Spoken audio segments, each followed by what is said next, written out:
नमस्कार दोस्तों, कैसे हो? आज मैं फिर आप सभी के लिए और एक इंटरेस्टिंग कहानी को लेकर आया।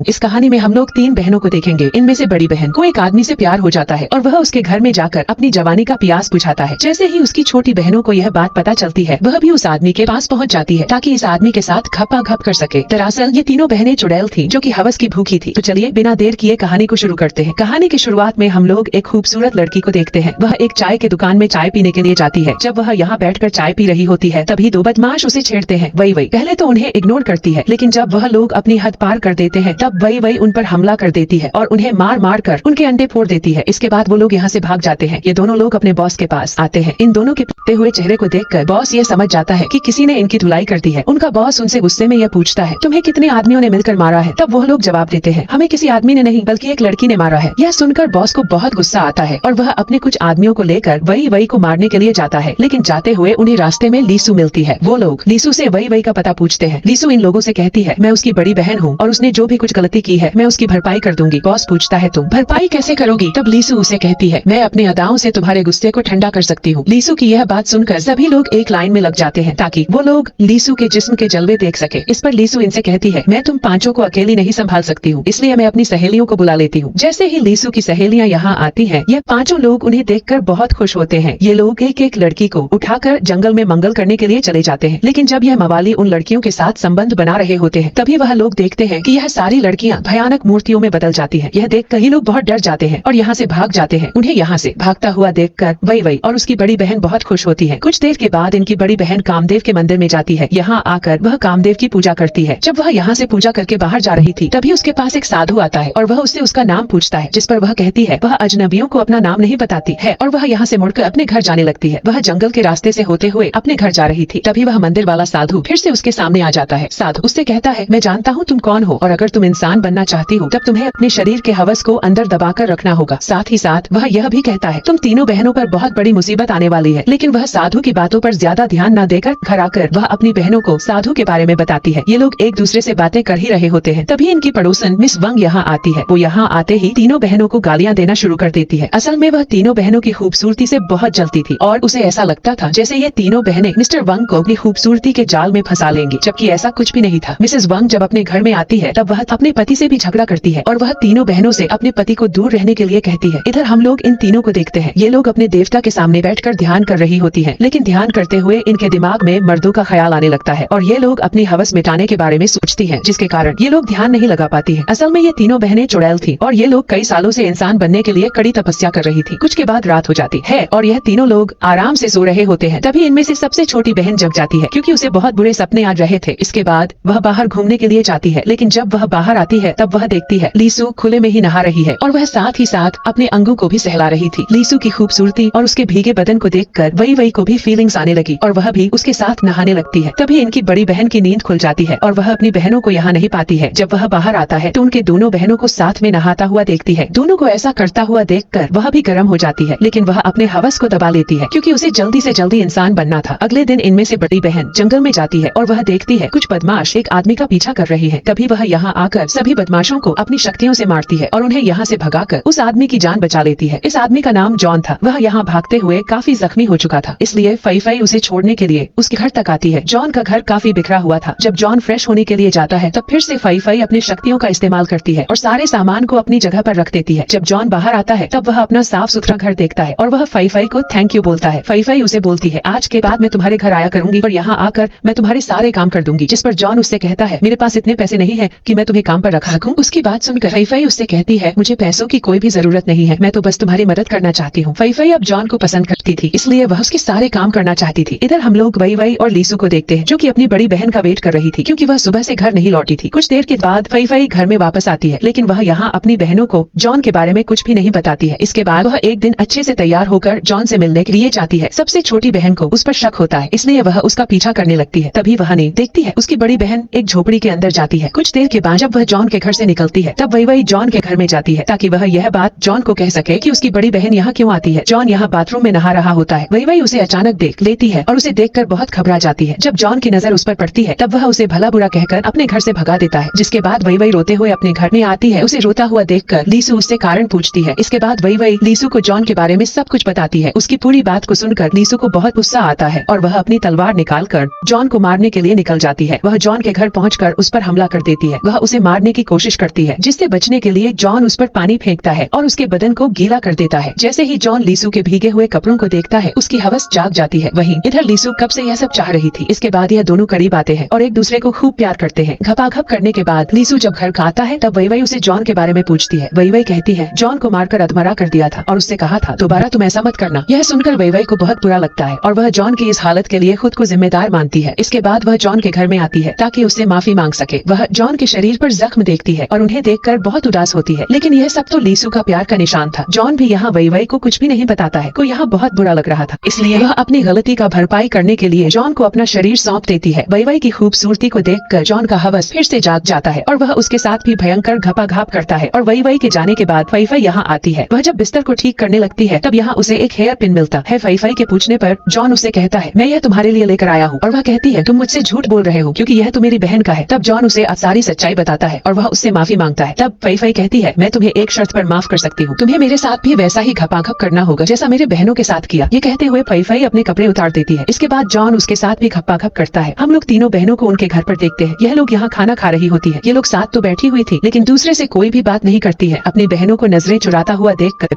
वही उनसे पूछती है आखिर तुम लोगों को क्या हुआ है और तुम दोनों ऐसे अजीब बर्ताव क्यों कर रही हो। जिस पर वो दोनों बहनें ये कहती है हमने जॉन के साथ घपाघप किया है। अब वही भी उन्हें सब कुछ सच बता देती है। वो कहती है मैंने भी जॉन के साथ जिस्मानी खेल खेला है। ये लोग बातें कर ही रहे होते हैं तभी यहाँ पर जॉन आ जाता है। उसे यहाँ देखकर ये तीनों बहनें बहुत खुश होती है और ये तीनों उसके गले लग जाती है। इसके बाद ये चारों लोग बहुत मस्ती करते हैं। एक दिन जब वो चारों एक साथ बिना कपड़ों के नहा रहे होते हैं तभी मिस्टर वंग उन्हें देख लेता है। इसके बाद वह अपनी पत्नी के पास जाता है और वह उसे सब कुछ बता देता है। अपने पति की बात सुनकर मिसेस वंग तीनों बहनों के घर में आती है और वह जॉन के बारे में पूछती है। जिस पर वही कहती है वो हमारा मेहमान है जो कि कुछ दिन हमारे साथ रहने के लिए आया है। यह सुनकर मिसेस वंग उन्हें धमकी देती है कि मैं तुम्हारी गंदी हरकतों के बारे में पूरे गाँव को बता दूंगी। ये तीनों बहनें उसकी धमकी से काफी घबरा जाती है। इसके बाद वो लोग जॉन के पास जाकर उसे अपने घर जाने के लिए कहती है। जॉन उनकी बात मान लेता है लेकिन यहाँ से जाने से पहले वह उनके साथ बैठकर कुछ खाना चाहता है। अब वह चारों लोग बैठकर फल खा रहे थे जिनके बीज मिसेस वंग के मुंह से निकल रहे थे। असल में जॉन कोई आम इंसान नहीं था बल्कि इन तीनों बहनों की तरह वह भी कई शक्तियों का मालिक था। कुछ दिनों के बाद जॉन अपने घर में बैठा हुआ था क्योंकि उसकी तबीयत ठीक नहीं थी। वह देखने में काफी बूढ़ा लग रहा था। इसके बाद वह अपनी शक्तियों का इस्तेमाल करके एक लड़की को अपने वश में कर लेता है। उधर हम लोग तीनों बहनों को देखते हैं कि इनके शरीर में अचानक बाल उगाए थे। वही को लगता है जैसे यह सब जॉन के साथ सोने की वजह से हो रहा है। ये तीनों बहनें बहुत घबरा रही थी क्योंकि वो लोग ऐसे में इंसान नहीं बन सकते थे। कुछ देर के बाद तीनों बहनें जॉन से बात करने के लिए उसके घर में जाती है लेकिन जॉन इस समय बाथरूम में होता है और अंदर से अजीब सी आवाजें आ रही थी। जब तीनों बहनें बाथरूम में देखती हैं तब सामने का सीन देखकर ये तीनों बहुत डर जाती हैं और उनकी आंखें